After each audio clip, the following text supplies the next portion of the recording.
Hello నమస్తే welcome to plus TV నేను Alankrita. So అఖండ December 5th ఎంతమంది వెయిట్ చేశారో పాపం వాళ్ళందరూ చాలా బాధపడుతున్నారు. అందులో నేను కూడా ఒక మెంబర్ని. ఎప్పుడు బుక్ మై షోలో ఓపెన్ చేస్తారా, ఎప్పుడు టికెట్ బుక్ చేసుకుందామని లోపే ఇంకా కొత్త విషయాలన్నీ బయటకు వస్తున్నాయి. అఖండ 2 మూవీ పోస్ట్ పోన్ అయితే జరిగిందనమాట.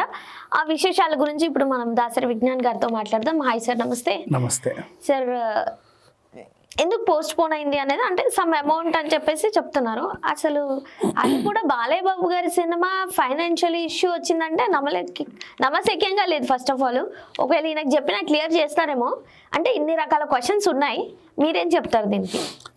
1 సెకండ్, మనకు ఇది 100 to 100% సినిమాకి చాలా ప్లస్ అయింది. ఎందుకు సార్? బీభత్సమైన ప్లస్. మన వాళ్ళకున్న ఇంట్రెస్ట్ ఏంటంటే ఎప్పుడైనా సరే ఏదో వచ్చిందట అంటే అవునా వచ్చిందా సర్లే చూద్దాం, అదేదో రావాలనుకున్నది రాలేదట అనగానే అవునా ఎందుకు రాలేదు, ఎప్పుడు వస్తుందో కనుక్కో. అవునా వచ్చింది అన్నా కూడా ఈరోజు అంతా కూడా అక్కడ రిలీజ్ అయింది, ఏదో మాట్లాడుకునే వాళ్ళు అది బాగుంది ఇది బాగుంది, ఇలా చేశాడు, ఫైట్స్ ఇలా చేశాడు అది చేశాడు అని చెప్పేసి అంతేగా. అదే రావాలనుకున్నది రాలేదట అనగానే ఇంకా ఫోకస్ పెరిగింది. అందరికి రాలేదట. సినిమా తెలియనోడికి కూడా ఏంటి హడావిడి అంటే అదేదో రావాల్సింది రాలేదట. అవునా ఎందుకు రాలేదట కనుక్కో, ఎప్పుడు వస్తుందో కనుక్కో, అదేదో మనం కూడా చూద్దాం ఎప్పుడు వస్తుందో. అలా చాలా మందికి రీచ్ అయింది, అదొక అడ్వాంటేజ్. నెక్స్ట్, పుష్ప ఎన్నిసార్లు వాయిదా పడిందమ్మా? ఏ డేట్కి వచ్చిందో తెలుసా? ఇదే December 5-6. అవునా, 1 year anniversary part 2 దానికి. ఎస్. సో అఖండ కూడా ఇదే డేట్, ఎన్నో వాయిదాలు పడి ఇక్కడికి వచ్చింది. ఖచ్చితంగా అదే రికార్డ్స్ బ్రేక్ చేస్తుంది, డౌటే లేదు. నెక్స్ట్ ఒక అడ్వాంటేజ్ ఇంకోటి చెప్తా విను. ప్రింట్ టైంకి రాలేదట అనగానే ఫ్యాన్స్ చాలా మంది గొడవలు చేస్తారు, ఇంకెంతసేపు అని. షో క్యాన్సిల్ అయిందంటే మా టికెట్ అప్పుడు మాకు ఇచ్చేయండి, అదేంటి ఇది ఎప్పుడు వస్తుందో అదేంటో ఒక హడావిడి చేస్తారు, గొడవలు చేస్తారు. అఖండ 2 రాలేదు అని తెలిసినా కూడా బాలయ్య ఫ్యాన్స్ ఎక్కడ గొడవలు లేవు, చాలా సామరస్యంగా సరేలే ఏదో చిన్న ఇష్యూ రాలేదంట, ఎప్పుడు వస్తుంది అప్పుడే చూద్దాం అని చెప్పేసి నీట్గా ఉన్నారు. ఏ థియేటర్ దగ్గర గొడవలు లేవు, ఎక్కడ ఆన్లైన్ లో కూడా గొడవలు లేవు. కానీ చిన్న టాక్ ఏముందంటే పొలిటికల్ కి రంగులు పులుముతున్నారనే పరంగా ఇప్పుడు వైసీపీ అని సంథింగ్ ఏదేదో అని కావాలని కక్ష కట్టారు. అధికారంలో ఉన్న పార్టీ, అధికారంలో ఉన్న ఎమ్మెల్యే హీరోగా వాళ్ళ సినిమా తీసుకుంటే ఎక్కడో ప్రతిపక్షంలో ఉన్నాయనో ఆ ఊరు చివరి ఆయన వచ్చి సినిమా ఆగండి అంటే అయిపోయిందా? తొడగొట్టినా మీసా తిప్పిన ట్రైన్ లాగినప్పుడు ఇది ఆగదా సార్? అదేం లేదు, జస్ట్ చిన్న ఇష్యూస్. ఇప్పుడు ఏమైంది అసలు విషయం కనుక్కుంటే 14 Reels పైన ఈరోస్ ఇంటర్నేషనల్ మద్రాస్ హైకోర్టులో ఒక పిటిషన్ వేసింది. అందులో ఏముందంటే మాకు 28 కోట్లు రావాల్సి ఉంటే వీళ్ళు ఇవ్వలేదు, ఎప్పటియో పాత బాకీలు. 14 Reels అనే బ్యానర్ మీద కాకుండా 14 Reels ప్లస్ అని చెప్పేసి LLP పెట్టుకొని దాని మీద ఈ సినిమా తీస్తున్నారు.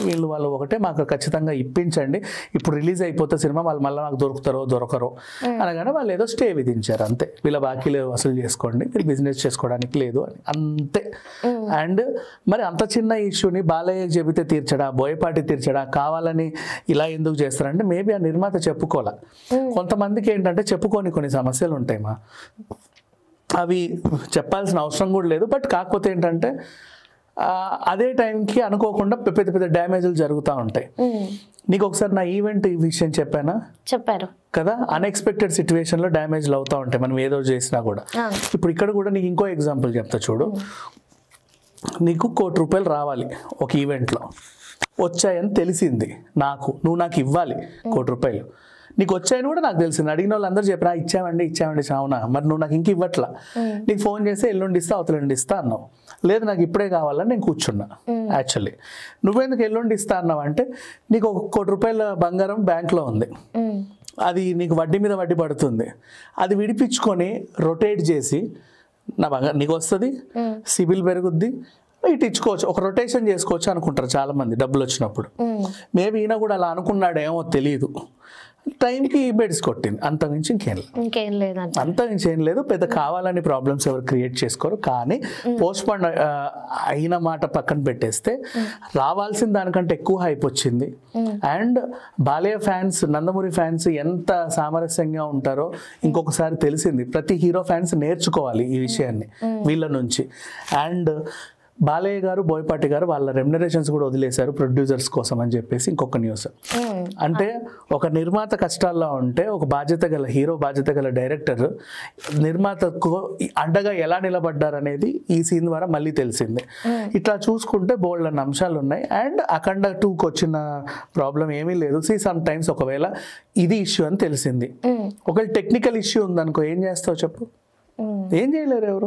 నిజంగా టెక్నికల్ ఇష్యూ వచ్చింది, ఏదో అయ్యిందంట అంటే దాన్ని మళ్ళీ ఏదో చెయ్యాలి, అప్పుడు ఖచ్చితంగా టైం పడుతుందిగా. అప్పుడు కూడా సాటిస్ఫై మనం ఎదురు చూడాలిగా, అంతే. అంత నుంచి ఏమీ లేదు. అంటే ఇప్పుడు అంటే బాలయ్య బాబు గారి రియాక్షన్ ఏంటి? ఇప్పుడు కాసేపట్లో మన వీడియో ఎప్పుడు పబ్లిష్ అవుతుందో తెలియదు, కానీ ఇప్పుడు మనం షూట్ చేసే టైంకి ఇంకొక అరగంట అటు ఇటుగా వీళ్ళు ప్రెస్ మీట్ పెట్టబోతున్నారు. ఎప్పుడు రిలీజ్ అనేది ఒకవేళ సంక్రాంతికి రిలీజ్ చేస్తున్న సినిమాలో ఏమైపోవాలి? 1 సెకండ్ 25కి వస్తుంది, సంక్రాంతికి వస్తుంది అనేది ఏమీ ఆలోచించాల్సిన అవసరం లేదు. ఈ వీక్ రిజిస్టర్ చేశారు కదా, అటు ఇటుగా ఇప్పుడే వస్తుంది.